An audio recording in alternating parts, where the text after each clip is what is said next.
Editing vertical video in DaVinci Resolve is easier than ever with 18.1.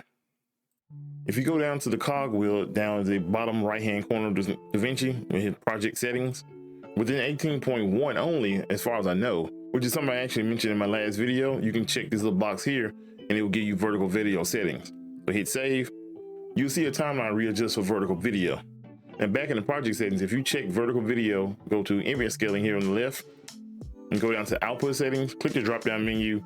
You want to select scale full frame with crop. Also on the mismatch resolutions, you want to drop down again and make the same selection. Now from here, you go over here to this little 3-dot menu, click on it, and you can actually save current project settings. Now once you save those, you want to give it a name. Once you give it a name, you can go down here and hit save. The next time you boot up DaVinci Resolve, you can go back to the cog wheel, go up to your 3-dot menu, and then you can just load those presets. So for instance, if I'm in a brand new project and go down to the cog wheel, go up to the menu, load up YT shorts, hit load, you can see my timeline readjust itself. You go to image scaling, you can see those same settings have been applied. If you're someone who's working primarily with vertical video, after you make your vertical settings or loaded your vertical setting preset, you go to the 3-dot menu and change set current settings to default. The next time you boot up DaVinci Resolve, your settings will already be in vertical. Full frame with crop setting is important to actually size up your footage. And this footage is from my media pools. If I click on it, you actually see the footage, like I say, in the middle of the frame. But because we changed those image scaling settings, once you bring it down to the timeline and get a view, it actually automatically scales to fit the full frame. I've noticed sometimes it kind of glitches and won't scale to full frame automatically. If you go into the inspector tab and drop down to real-time scaling and click it to open, you actually go to where it says scaling, drop down, and you can set it to full or set it to fit, and it will actually go back to the original state.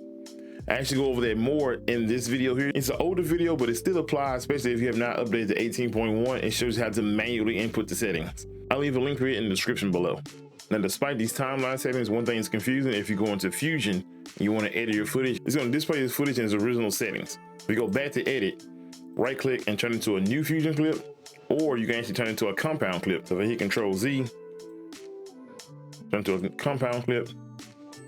Once you go into Fusion, then your footage will be displayed in vertical. So if you want to do any type of masking or anything like that, for your change it to a new Fusion clip or a compound clip first.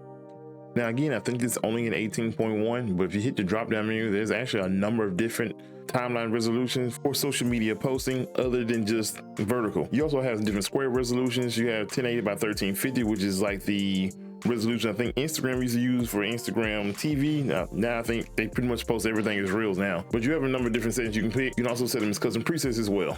That's going to bring this video to an end. I appreciate you watching. Have any comments or any questions, make sure you drop them down below. Like and subscribe to the channel, and I'll see you next time.